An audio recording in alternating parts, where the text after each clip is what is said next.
Today we're just chatting. Today is just getting together over a warm cup of tea, some snacks, a good friend, and just doing some blah, blah, blah chatting. I think some of you might know Maria. If you don't, this is Maria. She has a little channel out there that you all should check out called Gentle Whispering. And I'm honored to call her my friend. Yes. So we're just going to sit here and chat and keeping it real. So Get ready. get ready. We're not going to cut anything out. Just kidding. Good. She goes, we try a gentler, calmer way of correcting. Respectful, yeah. Okay, see how long that lasts. I'm wondering how it's gonna last too, because we're the same thing. We're like raising her as not as an adult, but as a person. Yes.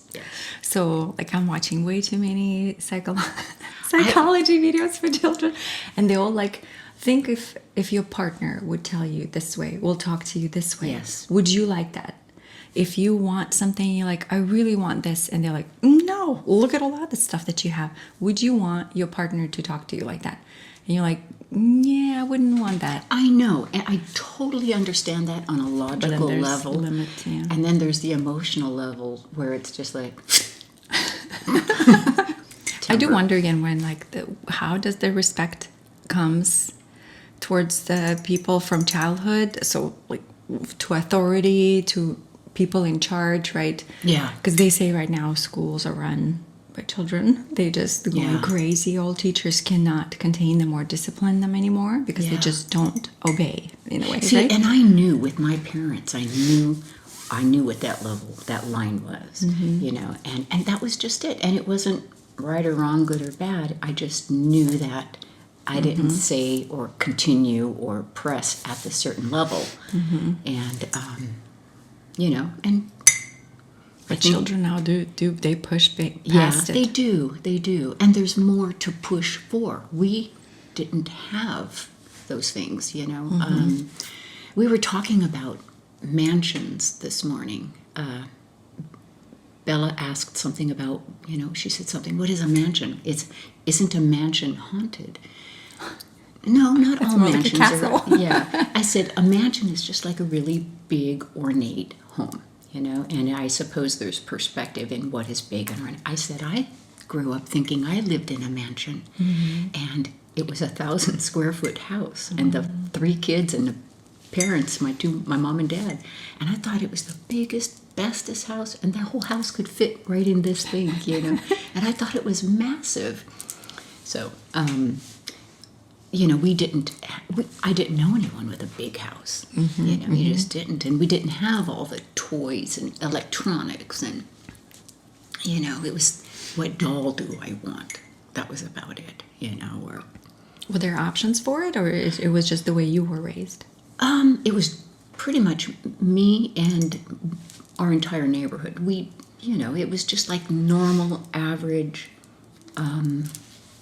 Nobody had tons of money. We had enough, and that was it. We got a bike when we needed a bike. We had roller skates when we needed roller skates. We had the things we wanted and needed, and didn't push for more. Do you feel like right now everybody's trying to consume as much as possible because they want more because of the advertisement? Well, I think just the way the media is run, they just get pushed the items. Parents, from what I see, parents inherently want their children to have it better than them. I think we always want things better for our kids. That's our nature. We want to help our children. We don't want them to hurt. We don't want them to fall down and skin their knee. We don't want them to suffer, and so we tend to, I think, want to make things better and easier for them, because if we go back to, say, my parents and then their parents, I know my dad had to share socks with his brother. They had like 2 pairs of socks and they shared them. They were so poor. And so I think inherently parents want things better and easier, and they think if they provide more, maybe that will do it. You know who I follow that I think is really interesting is Princess Catherine of England. Okay. I mean, they have everything they could possibly have. True. Their kids they don't do electronics for their kids. They don't have phones. The oldest boy is next in line to the king after his father, William, doesn't have a phone. And he's going to be a teenager, and it's like, I like that. They keep it real simple. It's just simple. I think simplicity is good, personally. Yeah. I do feel like it used to be that luxury is stuff, but now luxury is not the stuff. Yeah. It's the thoughtfulness, the Yes. structuring of your child's kind of future. Luxury now is the free time for you to take care of your child. Yes. And it used to be, I feel like, the other way around. Children used to have all the time in the world, and they all wanted technology. They wanted to watch cartoons and stuff and play on the computers, but like parents could not afford it. And now these things are much more accessible, so more people have them, but they don't have time now. Yeah. So they kind of swap that backwards. Again, I can reflect myself. I'm turning 40 next year, this coming year. And I definitely was the same thing. Like, I could do this way more if I want to. Like the ASMR channel, the vlogging channel, I can spend all day. Yeah. If I wanted to. And I have creative mind and push and motivation for it. And then at the end of the day, I have to like stop myself and say, this is not a priority right now. As sad as it is. But I can admit that. My children are so little. And with Mila, I feel like even the first year, I didn't realize how fast that would go. You blink. Everybody says it, but I couldn't, I didn't realize. The first child, I feel like it's a trial and error. You're not sure about anything at that point. But I remember like a year or two, and I was just like, what just happened? And then I started slowing down. I'm like, I can't do 2 videos per week, here and there. I can't take extra sponsorships. I don't want that because it will take me away. Yeah, and I'm like, she's going to the preschool, and I see her like half of that time now that I usually would. Well, during the day, I mean, not at nighttime. But and when he was born, I'm like, I'm going to take it as easy on myself as I can, especially the first year.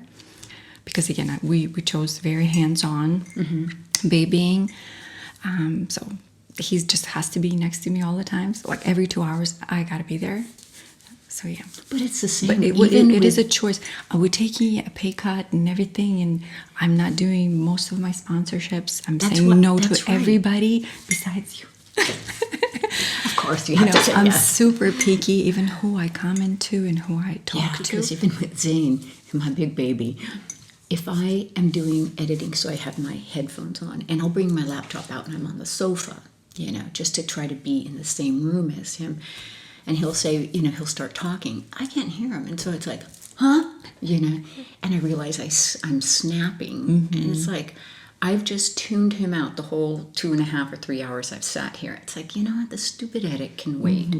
I put it, and so I watch whatever he's watching, golf or whatever, and I need to be present for him, and this doesn't matter. But what really matters, not that. And here I am being choppy and snappy and tuning him out. Yeah, I agree with that too. I did have a time too when I was like that with Daryl for a little bit. Yeah. And I'm admitting it, but I did caught myself. It's easy kind to of a couple months into it that I was just very not a good partner for a second. I think it was again after I had Mila, and I was just so overwhelmed with everything. I didn't expect my life to change like that much. And I think that's one of the things when you have children later in life and you already have like a career, you're already established, you have a routine, and you like the freedom and to do what you please, especially as a creative person. Like if I have a vision, it has to happen. But with the little child, it'll just happen whichever way I can. I'll pick and choose. So, but I was coming back to the Daryl. But yeah, and then I realized that like you have to, I even read that somewhere or watched something that explained that 75% of time you have to respond to the person that you love, even if it's just, sorry, I can't talk right now, but in a gentle, respectful, and attentive way. And the other 20%, you can be snappy a little bit.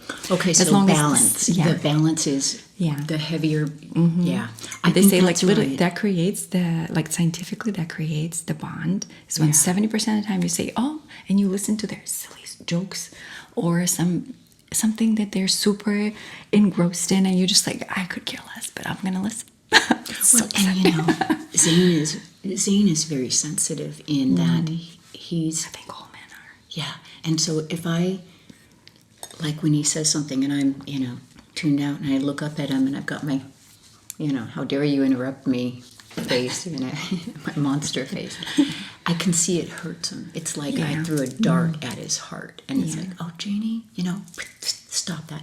And so, it's like I'm becoming more aware of that, and you have to nurture what you love and what loves you, and if you don't, that suffers. And who loves you more than anything on the planet? That's is right. your partner.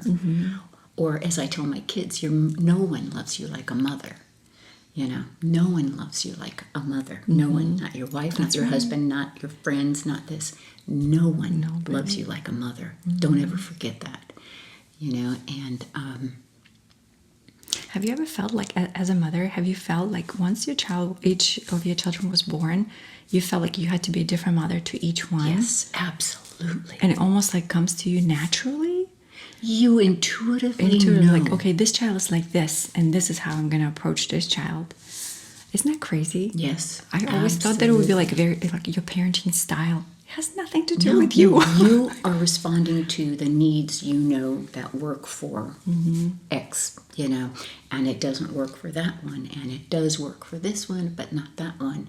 And yeah, absolutely. And I remember, sometimes the girls will say, oh, you treated that one extra special. No, he just needed a little more tenderness to get him through the day, he was more sensitive. And I don't know a better word. Things were just more sensitive for him. Sensitive is not a negative word. No, I don't know what people a lot of times, oh, you're so sensitive. I think it's wonderful. Yeah, I feel with my heart. I feel more. Yeah, I'm not a rock. thick-skinned. Yeah. So. I can be super sensitive too. I mean, it's like just something can pierce me and I just crumble. I cry. I can't control tears. And so when I'm hurt or I'm mad or like I'm at a store or something and I'm frustrated, or I'm on the phone and I'm frustrated, I start getting tears. And then I get mad at myself for having tears. And that makes more tears because now I'm more upset, and it just turns into this, I can't function. I can't deal. And it's like I'm ultra sensitive, and I just have to really, center, Jeannie, center. Is anyone going to die if this thing doesn't get returned and credited properly? No. Calm down. Calm the heck down. And, it's adulthood isn't a point you reach. There is no arrival point. You don't arrive. It's like, okay, here I am. I'm an adult. I know it now. I know all the answers now. I have myself figured out now. It doesn't work. I'm still figuring things out. And I'm not the same person I was 2 years ago. And I'm figuring different stuff out and different sets of problems or issues and things and challenges.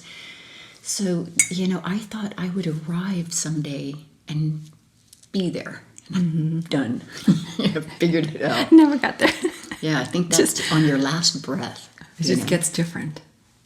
Just a different chapter. Yeah, Things it's move just along. And that's why the beauty of being a human being is we are adaptable. And some of the hard stuff I've been through, especially lately. It's been, you don't expect it, you don't plan for it, you don't, life is going along and then boom, something blows up. What do you do with that? What do you do with that? Who taught you how to handle that? Nobody. You just have to figure it out. And that's it. That's, 3 words. And it sounds so harsh. Life goes on. Yeah. So what are you going to bring to those 3 words? How will you bring yourself to those 3 words? You can bring it heavy and hard and, and there are days it's like that. Or you can just rally everything you are, emotionally, spiritually, mentally, physically, and, rally to get through it. You just become stronger. Become stronger, become better. And being stronger also means allowing to be weak. When I break down, when I fall apart, when I'm just a crying, miserable heap on the sofa, I allow that. And I don't judge it as bad. I don't judge it as wrong. Zane just jumps in and knows how to nurture me or give me my space to fall apart. And it passes. Everything passes. Good, yeah. Well, I call that self-parenting. Self-parenting. When you talk to yourself as if you would talk to your child self, right? You're like, oh, okay, you're really overstimulated. Isn't that what it is? I'm overstimulated. It's okay. What do we usually do when we're overstimulated? We calm ourselves down. What do you like? You like tea? Let's go have a cup of tea. Or something like that, Just something and to it's a little thing when you like talk to yourself as if you're a child, like a little girl. I love that. I understand those again through the tragedy. I can't imagine. I haven't been through one. I'll be honest with you. So I'll just genuinely don't know how much pain that brings. I can imagine. Yeah, but that's why I also truly believe that every day, all we have is right now. We don't have the next moment. We don't have the last moment. And our worrying and fretting don't change anything. So when we have this day, I think all we can do is enjoy it in as much as we can in each moment. Yeah, we have the highs and lows of each day. But also trusting that if we are presented with something, we can deal with it. There's that innate knowing. And I think especially as a mom, you could lift that car up off your child, you know, and right now you couldn't do it, and you couldn't lift it, But those heroic things, you somehow know, I will get through this. I will help my family get through this. I will deal with me. And that may be now, it may be later. I really became good at dealing with me later. I'll fall apart later. They need me now. That's true. And just like with a little baby and sleep, you want to sleep, but the baby's awake. You will deal with your sleep later. It just, Yeah. That is what it is. Yeah. And then you blink and it's like we were talking about. It's just 1 year of your life, or maximum 2, hopefully. Hopefully it doesn't last longer than that. But although then other things come up. Yeah. So what are the things that you do to soothe you when you're feeling like jagged? I say sharp elbows. When you have sharp elbows and you're just feeling jagged. What do you do to try to soften yourself? First of all, probably responding to myself first, understanding what exactly triggered it or caused it. Was it somebody's behavior, or is it me, or is it a fear? Oftentimes it's some kind of fear. Yeah, fear of detachment or failing or not being good enough in some shape or form. I'm dealing with that a lot throughout my life, but I also am aware of it. So every time it does come up, I kind of do my best to realize it. And then just go from there. Like examples again, like the friendships, right? When I don't have a friendship that lasts, or they all seem to be moving away once I do make a connection. I know what a house for to sale me, is. To me, right? To me, it's like, just on this example, to some men, it feels like I'm losing like anchors in life. and I started analyzing why am I, who cares? You know, it's just a person. It is what it is. They're moving on. Why am I so attached to it? And then just come back. I don't have family here in America. Yeah. I only have Daryl. Well, my children and Daryl. I have not one person to fall on. Yeah. So as soon as one person leaves, that is my little anchor that was holding me back. That my little village or my little Your tribe. representative of some kind of community, they left, and I feel like not abandoned, but like I'm back to square one again. I have to work on this and that, and you know, the stability gets shaky. So it always comes from that weird sense of fear. Again, and most of my anxieties or anxious thoughts, I want to say, are about kids. Mm-hmm. Like, one of those people who have very creative mind, both ways. I can go really beautiful pictures in my head, and I can create visions, and I feel like I can manifest this way because I can just daydream and just go there into beautiful places. But I can also take myself down into the depths of hell. You know, it's and like imagine crazy shit. with a creative mind like that, you can create the dream and you can create the nightmare. Yeah. And I know I was the same way, especially when the kids were teenagers and not home on time. Teenagers. I'm scared of a daughter teenagers. Well, I can't say cat hair. I usually always have cat hair. I was the kind of girl. So I had an older brother. We were 15 months apart, and he got to stay out later than me as a teenager. Mm-hmm. Not fair. Not fair. And so I had to be back by a certain time, but Brian got to stay out later. And we had the same group of friends. Mm. And I fought my parents, and I begged and pleaded. And I had every argument why it wasn't right. So finally, you know, my creative mind, I thought, okay, I'm going to come home on time.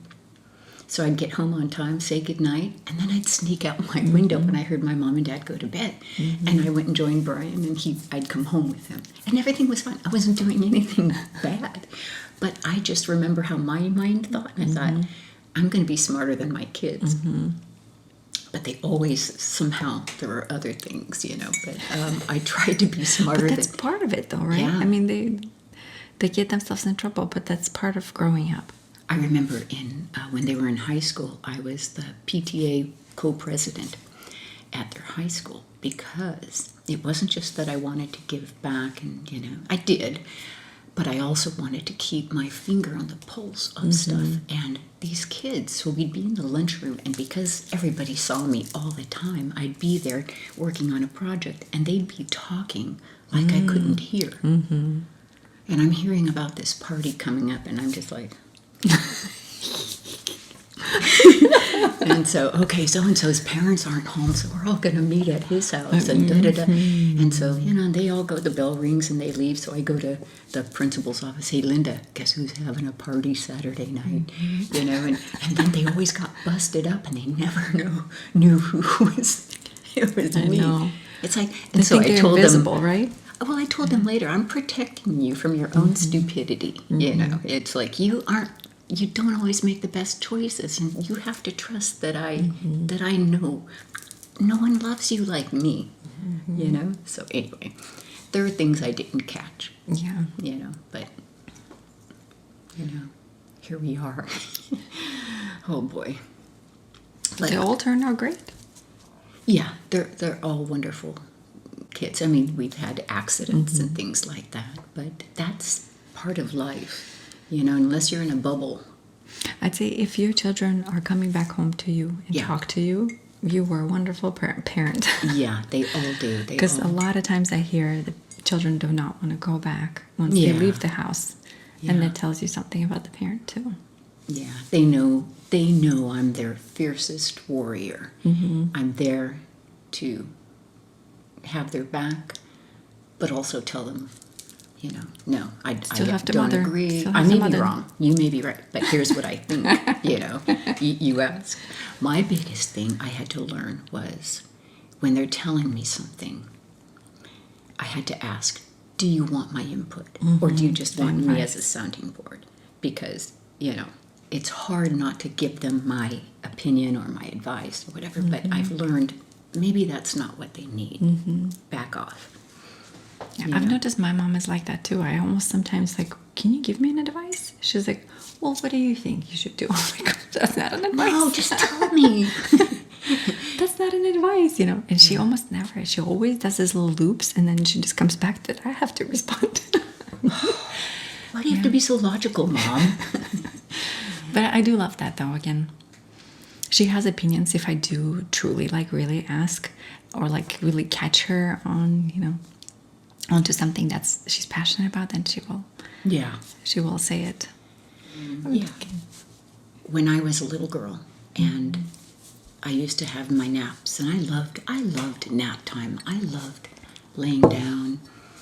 Maybe I slept, maybe I didn't, but I would be on my bed and listening to the planes go by overhead.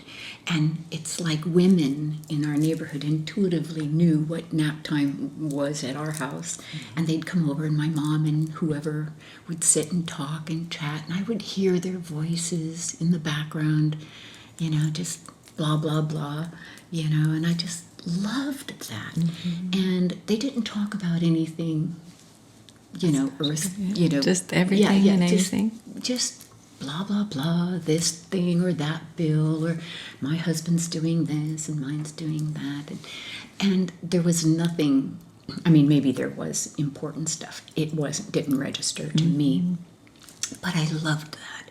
And that's kind of why I wanted to do this, is to kind of see a different side of us, because we sit down, we get fixed up, put our lipstick on, we do our videos, and then we edit out, try to edit out imperfections, our mistakes, things that shouldn't be seen, which you're good at, I'm not. But I think, the realness of that you have a very real life outside of, this camera, and so do I. And you have very real challenges, and I don't want to say challenges, but, things going on that are multi-layered. And I think people, when they see a lot of us on the camera, on their, on YouTube, they have a perception of, wow, she's just got it so perfect, Her life is so easy. It's so easy. Look how pretty she looks. Lights, look how... That took time. Everything takes time. I know, yeah. And I really think I'm going to post a picture of me when I wake up in the morning and what I really look like. You should. Because my hair is like, my face is... and, I'm beautiful. Just like that. And that's where, because it's somewhere inside me. I get that. But the mirror sometimes. But I'm going to do that because That's partially why I started the vlog channel. Is because a couple times I showed glances of myself on the ASMR channel, and a lot of people were like, okay, I don't want to see that when I'm relaxing. And I totally get that. So I decided to separate it. And plus, I wanted to show myself a little bit more. I wanted to speak a little louder, not only whisper. Yeah. And because I'm quite a bubbly, kind of easygoing person most of the time. I can be sassy a little bit too. And I love your other channel. And I like to showcase just natural speech, when the way I am. Because again, for a long time, people, how happy and lucky is her husband. And you're just so calm. And here I am fighting with my husband in the background. And I was like, no way. Yes way. I know. This is not how we talk. And when I start getting excited on, like if I'm unboxing something, I start getting louder and faster. And, it's like, this is so not ASMR. This is, So, Jeannie, calm down. Center yourself. No, think about what you have a purpose. You have a purpose. Yeah. But, and I think people appreciate the fact that we are real, and I think it's good that they get to see, a part of that. And we're doing this in a controlled setting, but, we have our real I'm probably going to keep making that noise with my ring. It's okay. But It might sound nice. Sometimes the jewelry clickiness is nice. sometimes I'll, my studio is upstairs, and so I'll be done and I'll open the door. Shane! I start, hey, honey. And he's downstairs taking a nap, and I'm screeching like a banshee. Sorry, well, ruined that nap. But, yeah, it's for me, the coffee chats that my mom used to have with her friends coming over were so comforting. And my mom didn't do a lot of the beauty parlor stuff of the 60s. She just didn't, but some of her friends did. And they had these great big beehive hair things. I mean, like this, like Marge Simpson. Oh my gosh. And I just remember thinking, That and they was would the go, style. they went once a week to the beauty, they went every Thursday morning to the beauty parlor. They didn't wash their hair all week. Oh my They gosh. went and did this.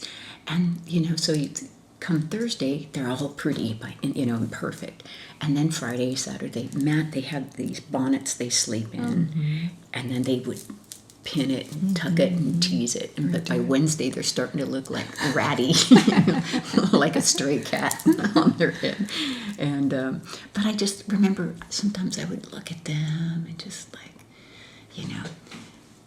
or when we did go to the beauty parlor, watching these women getting their hair done, that, getting the big teasing, teasing, getting, the higher the hair, the closer to God, kind of a thing. And I found that really relaxing. And what did you find from your childhood? What was your, thing?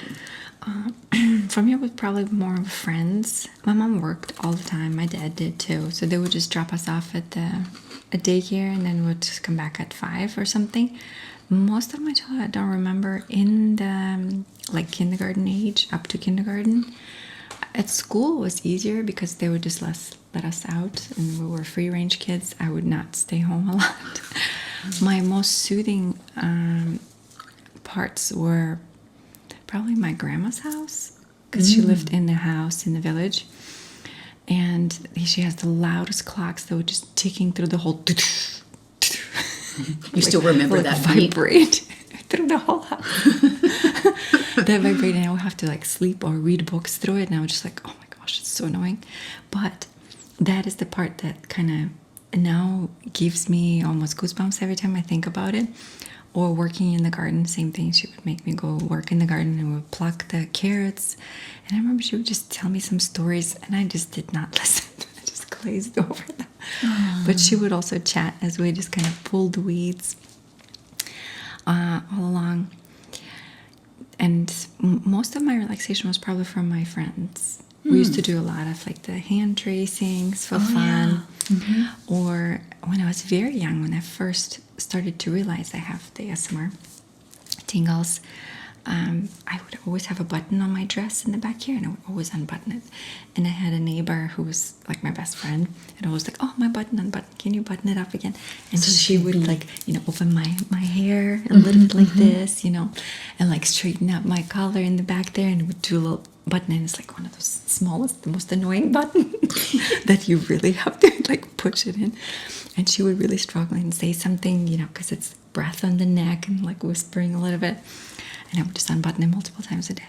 We used to play beauty parlor and do the same thing. And so whoever got to be in the beauty parlor chair, it was like, and again, just doing all. So my granddaughter, Bella, she's got this little beauty station in her room, and she will do your hair and every wacky thing and your makeup, and I just love it because it's little girl, And stuff. she's doing it with so much passion and attention. She's like, okay, I'm going to do this. And she gets it, and she does it to her dad too. And he'll come out, and he's got stuff, and and his hair is all in little pigtails, and Daryl doesn't have hair, so he can't enjoy that. Yeah, She does it on me all the time. Does the little ponytails and the hair clips and everything. And I'm just like, do it, whatever you want. Yeah, it's nurturing. It's kind of like monkeys. They're grooming each other. There's something really special about that, and yeah, I love that. Yeah, playing beauty parlor, and that went well until I got some scissors and yeah. My followers know I told this story before. We were playing beauty parlor, and I decided I was really, really good at it, but you need scissors. And so it was the day before kindergarten for her, and I was going into first grade. I was much older. And I got some scissors. I cut her hair off. I cut her hair off. And I left a few pieces long. I was very avant-garde. And so I had this paper grocery sack, and I'm throwing her hair into it. You know? And I thought I did a great thing. It came from a good place. But Of course. here she is, 5 years old. It took her entire life to grow out this thin baby hair. And so we went to her house after, and my mom and her mom were sitting there having coffee like this. And we came in, and she looks like she'd been moth-eaten. And her mom, and my mom started laughing. She saw the humor in it. Yeah. I mean, it's funny. There's nothing you can do about it. She said, I will pay for haircuts as it grows out. And her name was Mary Alice. And I couldn't play with Mary Alice anymore after that. Oh. I was a bad kid. Oh, She just didn't, that's ridiculous. I know. Who cares? I mean, it's a little thing. I know. It's just 5-year-old. Like, anyway. Yeah, I was 6. I should have known better. But I was combing Bella's hair yesterday morning, getting her ready for school, and there's a big chunk. I said, Bella, did you cut your hair? Yeah. That's the age to try it. Yeah. Because you don't really care about your looks yet. But So- you know, Mary Alice let me. Yeah, that's right. I She didn't was a for- participant. She was a participant. She had a choice. You said, do you want me to cut your hair? And she probably said, yeah, please. And I told her I was really good. I was a great stylist. Why wouldn't you believe me at 6? I think that's awesome.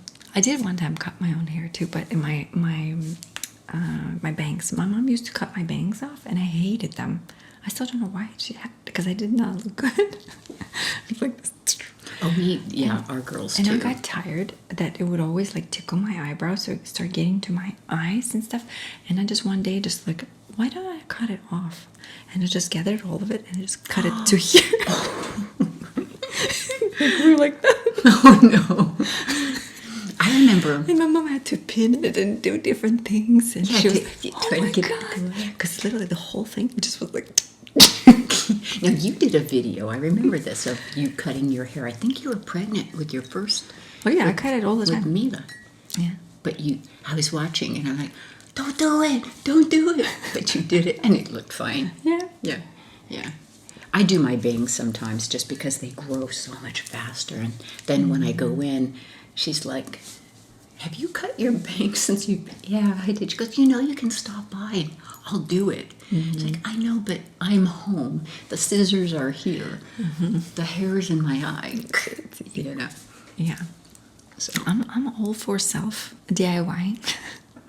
It takes like time to try to do trial and error in what you're doing, but I feel like you can eventually do it, and I do it all the time. yeah, you see those videos where it goes wrong, and I feel so bad. In the beginning, it does go wrong. Yeah, you you almost gotta have to. learn. You almost have to do 1-2 times, like really F it up, like big time.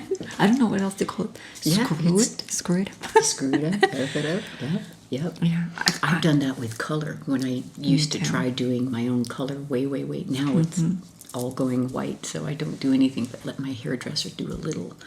She does some low lights to just try to. blend in the grays, right? Yeah. I think it looks amazing. Well, thank you. I was doing where I was going in, and they would just do like a toner, but it kept turning like yellow. I mean, it was like I was always this color. It just, there was nothing they could do. So I've switched, and I go to this other gal, and she does this whatever she does, and with just a few low lights, and that gives it a little depth.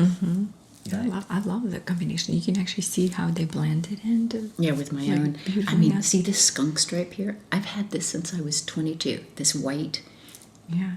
and there and back here. It's awesome, though. It's like a little character trait, Yeah, character. a personality trait. But one of the boys has He has my skunk stripe right here. Have you done your colors? Never. Like your color analysis No thing idea. to find out like what you are? Nope. And I look at those. I've seen you do them. I've seen others. And I think, oh, that could be me. No, that's not me. I don't know. I have no idea. I just go for it. Sometimes I look better than other times. You know, I love this color. I love pink. I'm drawn to pink. And I think, I don't know, you know, what do you, if you were to look at me, what would you say I am? You and I have similar. I would say you're spring. Spring? Are you a spring? I think you're a warmer tone. Okay, spring. Because I'm cool tone. Ah. And I think I'm much cooler than you are. Maybe not.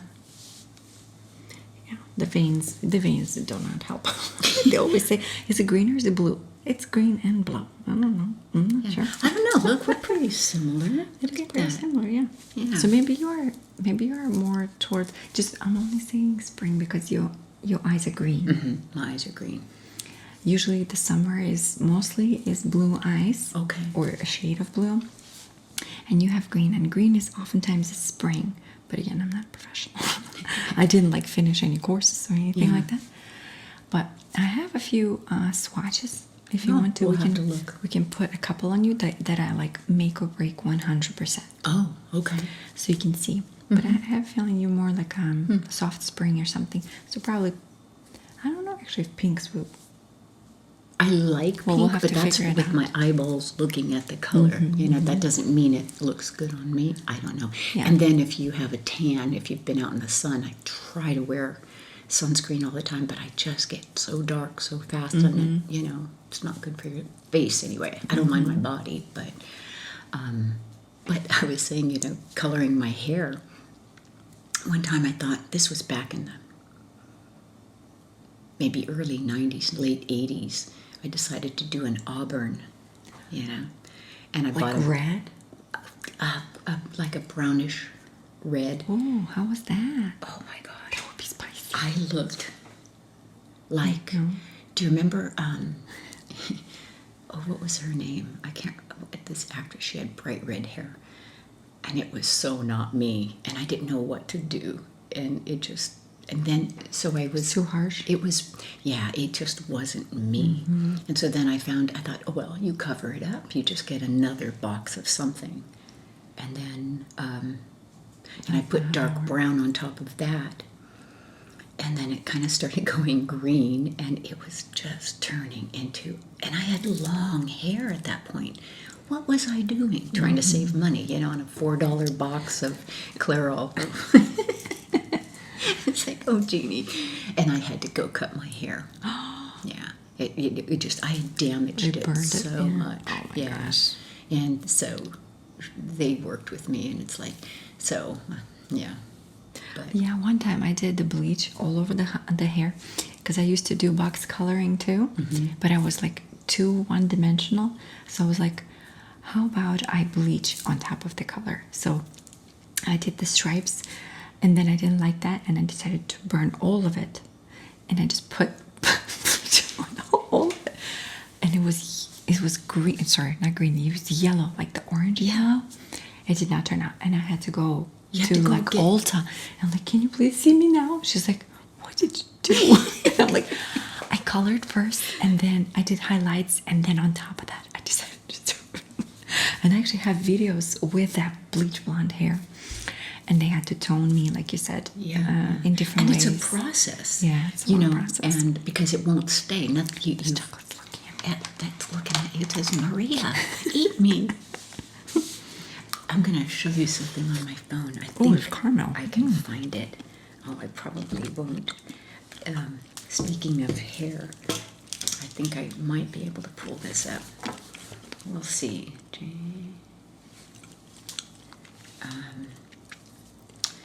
And because I'm looking for it, of course, I won't be able to find it.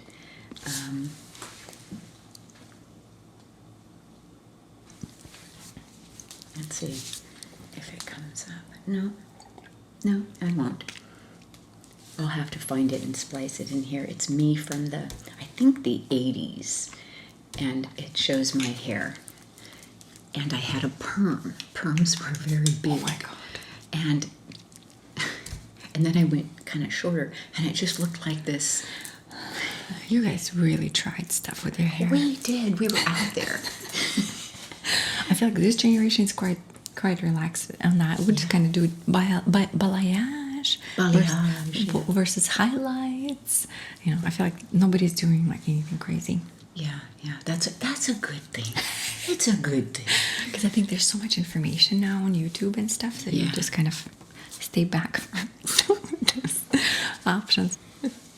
So, what are your holiday plans for Christmas? You know, this past Halloween, I have overwhelmed myself. I talked about it before, but I have planned out so many things and have signed up for so many things. I just want to step back. I burned. Yeah. I had days when I would just cry because I had so many different things that would be happening, and because I promised to do them, and I'm just like, oh my God, I wish I didn't do it. So I promised myself for Christmas, we're gonna do like once a week. That's good. Something. So we'll like do something on the weekend, like one tree lighting in the town center area. Mm-hmm. Then, even though there's multiple ones, we can go to all of them, but we're not gonna do it. We'll pick one. That'll be the thing. Then next week we're going to see Santa on the train. Yeah. That's 2. So that's the only things we're doing. And then the third thing we haven't come up yet. We're probably gonna go to Tahoe, I think, to the lake for the snow, like one night trip. That's it. That's all I have. And then Christmas Day, I'll just do my staple foods, because nobody eats leftovers more than one day in this family. Nobody wants to eat it on a third day. Same. I called him last night, and I said, "What are you doing for dinner?" And he goes, "I'm having leftovers." I was like, throw those out. Mm-hmm. You know. But he will. He's so easy. But that's good. You know, because I know me, I can overcommit too. Mm-hmm. And then you kind of resent, you know, that you have to do this thing. Yeah. Yeah. I'm going to do next week the holiday home tour that our community does. They pick 4 or 5 houses, and they're beautiful homes, and they decorate for Christmas like so beautifully. And so you need people in each house. And so I'm there just saying, this is the whatever, and all the money goes to a particular charity. Mm-hmm. And so this house that I'm going to be a docent at, the charity is for children with traumatic brain injury accidents. Mm-hmm. So it's a great cause, and it's fun, and you're in these beautiful homes that they've been spending months on decorating. Mm-hmm. So we're doing that, and Zane will do parking. But there are different, you know, social things. But when I start feeling overwhelmed, what I realize, I need to cancel or step back, you know, and not do this thing. This isn't important. My sanity is, you know, and that you learn this young-ish is good. Yeah, especially with little ones. Again, his schedule is like this still. Yeah. With the napping, so sometimes it's just like things don't line up. Yeah. And it gets so stressful. I'm like, oh my gosh, I wish we just had a easy day today. Instead, I committed and overcommitted, and now I have to do this, and it happens. It's nice to just have days with nothing on the calendar. I don't know. And, you know, just cooking and cleaning I and live living life. This is my calendar, you know? Oh my God. I know, right? It's color-coded, it's, you know, but this color is a good color because that means I'm away. And, you know, so you just really have to schedule in your nothing time, your downtime, this is just me. You know, me and the kids and Daryl. Are you here for long? I'm going to leave. We're coming back for Christmas? We're going to Germany for Christmas. We're going to be gone. We're leaving the 20th or 21st. And we have some really good friends in Germany that we've known for family friends from way back. And they are, you know, the people we're going to be seeing are getting older. And Wolfie and Rosie, and we adore them. And Wolfie just had back surgery, so I know he's not going to be traveling. So it's like we love going to Germany because it's a great central base for all lots of other countries. And the Christmas is awesome there. Yes, Christmas, Weihnacht, Weihnachtsmarkt, the Christmas markets. You know such German. You know nerd. Oh, wow. We've been going a long time, and so anyway, we're going to go, and we're coming back the 29th, and we've never been there for an actual Christmas. And I told Zane, let's just do it. Well, because our families are just all over the place right now, we'll get everybody sorted. This year, it's not going to be a big gathering, so it's like, let's just go do it now. And so we're going to go to Germany and come back the day before, or the second day before New Year's Eve. And even New Year's Eve, we've got lots of invitations. But I'm thinking, the baby's freaking out. I hear a little boy. Yeah, I just want to, I don't know yet, So, are you going to be home for New Year's Eve? Yeah, we're just going to do stuff here. Yeah. Same thing, because he's not, he's still too little to understand anything. Yeah. And he's still napping so much that we can't do anything that's solid. Yeah. Yeah. For like a few hours. It's like every 2 to 3 hours. It's a close, that girly relationship. You know what I mean? Yeah. Like, what kind of bra are you wearing? Things like that, that are... Well, I don't think we have that anymore. After a certain age, you don't have that. Really? Do you have that? I do. With friends? I do. I have I have it like with my sister. Yeah, I do. I have a... It would be amazing to have. It is. It really is. I have a girlfriend named Joni, and we joke about things like, I don't know, do you have any oranges? I need some oranges. No, I don't. Do you want me to turn around and go back to the store and grab one? No, you're too lazy. Just go home. I'll suffer, or she'll say, I'm going to bring something over. Is Zane in a Speedo? Just stupid stuff. Yeah. Witty jokes, yeah. And you get each other. She sends me, stupid reels and things like that. And when did you meet, or how did you meet? we met in Texas. How we met, this was actually really funny. I was subbing at a bunco group. Okay. And so a friend picked me up. This is funny. I'll put this in. A friend picked me up. She said, can you sub at bunco? Yeah, sure. So she picks me up, and she drives. This is my mom. Hey, Mom. Good morning. How are you doing? Okay, Good. What you up to?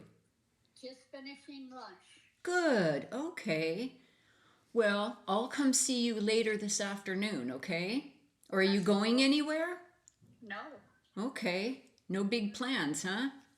yeah. Okay. Yeah, I'll come by later. And I'll let you know when I'm on my way. So don't go anywhere. Okay, Hey. sounds good. Okay. Love you. Love you too. Okay, bye, Mom. Bye, hon. You guys are cute. Yeah, she's so sweet. She's so sweet. I wish I had half of her sweetness. I feel like she is just so pure. She doesn't have a bad thought. She wouldn't cuss out a gardener for mowing the lawn. Like me. Maybe she does it privately. Yeah. Just make sure nobody knows about it. So anyway, I met this friend. So my friend picked me up for bunco. And she did this whole big drive, and we ended up at somebody's house. And we're there, and I met the hostess, and that was Joni. And, and it's like I start looking around, and I look out her back window across the golf course. And it's like, oh, that's my house. It's like, is that my house? That's my house. I know what house you are. You're the house with the red cushions on the porch. And, because we just got a golf course, fairway between us. And so I just made some comment. I said, I'm going to start watching you with my binoculars. And she goes, well, I've been watching you already. And so it's like, oh, yes. You guys too, really, girl. We immediately turned into two 13-year-olds, and it was so fun from that point on. you know, and sometimes I'll go That's out awesome. and I'll say, look out your window, and I'm doing some dumb dance, you know, and Is she from Texas? she is from Texas, yeah, and they lived in Louisiana for a while, but yeah, she's originally from Texas. I'm just wondering, sometimes again the transplants connect just because again they don't have anybody basically, so they just connect to each other. Because oftentimes when you logo, you already have your whole gang. Yeah, no, You don't really want to add more people. So. Yeah, she had just moved in about the same time we moved there, but they were from a different part of Texas. And so she was the same age in the community as I was. And I think you would love it there. I know we might, honestly, like I said again, Come stay with me. we've been thinking about it, but we don't know what we want. Come stay with me. Yeah, come stay with me. We've got plenty of room. Yeah. Let me show you our community. Put our bid in for you because you would love it. Yeah. There's a young. Yeah. Because yeah, again, like I said, I had multiple people that I would actually connect with. A few ladies, some Russian ladies and not Russian ladies, and they all move away. Every single one moved away. And now I have other two moms that are sort of friends with. I've been friends with them for almost 4 years now, on and off kind of thing. But they just told me the other day that they probably going to be moving away because of the tech, and their husbands are losing jobs, so they have to move now. Most likely they will be moving. And I was just like sitting there and I just got punched. I'm like, There's another one. every single person is moving away. Yeah. And I'm just like, it makes you feel like you spent years trying to create a bond, truly deeper connection, so you can be easy with the person. And they just like, bye. People don't stay planted like they did for 30 or 40 or 60 years. But I wonder if it's here, specifically this area, because it's so tech heavy. Yeah, maybe. Because people are constantly moving because tech jobs are never stable. They come, really. they go, they come, they go. In Texas, it's oil. You know, oil, some relation to the oil, whether you're in development or R&D or sales or this or that. It seems like a lot of people are connected to the oil industry there. And but I love it. I love it. And I'm a California girl. I lived in the same place for 40 years in the Bay Area, in San Jose, and then moved, here to El Dorado Hills. You feel like people different there? From the Bay Area to here, or Texas? To Texas. Yes. Oh, yes. Yeah. Yeah. And I didn't ask better or worse, just different. yeah, I Because think they're friendlier. I think I feel it's like, y'all come in now. Just come in. Let me make you some welcoming. whatever. Yeah. And Californians are friendly. But I always felt like it was not as deep. It was like a superficial, we've learned to be friendly. Whereas in Texas, it's just like, honey, come in, sit down, let me feed you, let me take care of you. You get everybody, all different kinds. They're assholes too, but like our community though, it's fun. It's, fun people, great group of women, and there are so many things going on. You can find things, you can do as much or as little as you want.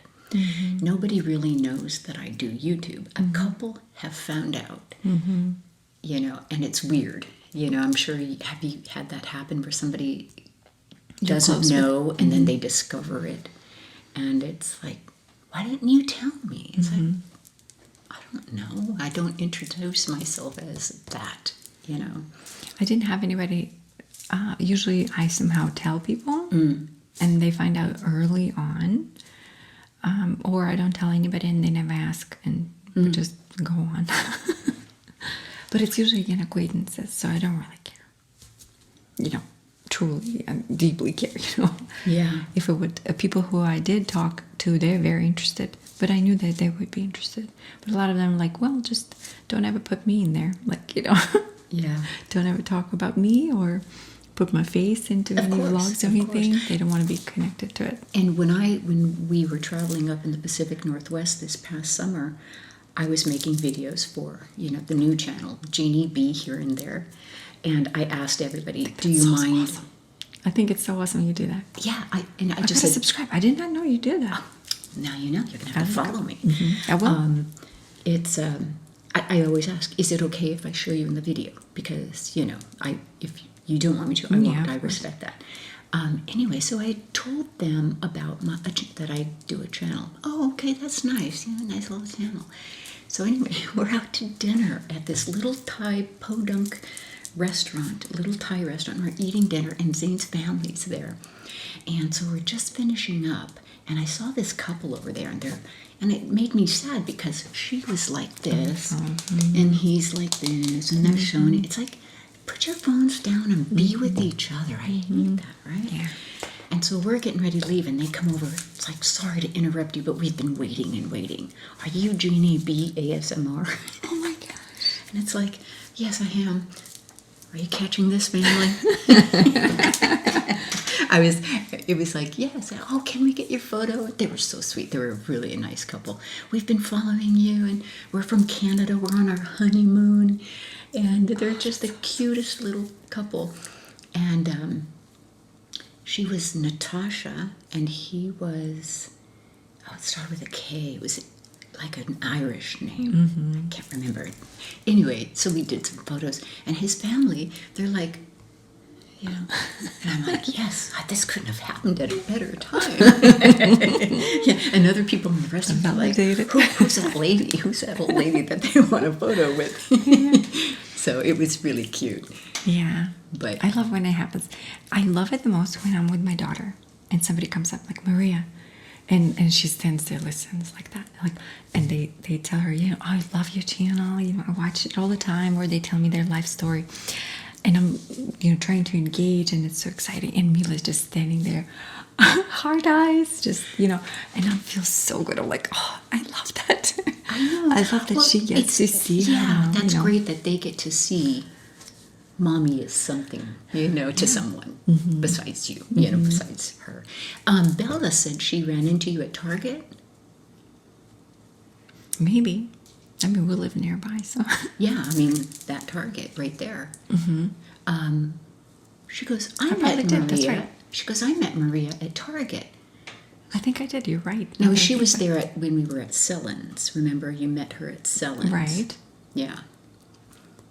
And then she said she saw you at Target. Again, They remember everything. when was that? Like recently, or because I know I see Amanda at the gymnastics sometimes. At the what? At the gymnastics. Oh. Yeah. Are you she just started a new gymnastics? Yeah, and we see her there Okay. all the time. Well, occasionally when I take Mila there, but yeah. Well, I think we could wrap this part up. We could just sit here and talk all day. I know, right? Yeah. I love that we can easily just bounce off of each other. I know. Well, I've always said you were my adopted daughter. That's true. She did. Right? You did. I even drew up adoption papers. Remember that? That was so funny. I have those. I should have brought them. And I think I even had it in Russian. I translated it probably really crazy. It sounds really crazy, but I was just like, okay, how would I translate, in Russian? And I did it. So. Yeah, well, thank you so much for having me. This has been my honor, and I love seeing you when I come into town, like you're one of my kids, and so this has been wonderful. And I think it's good for people to see this side of us, just chatty and real. So. I agree. Yeah. Thank you, guys. Oh, my Maria. Yeah.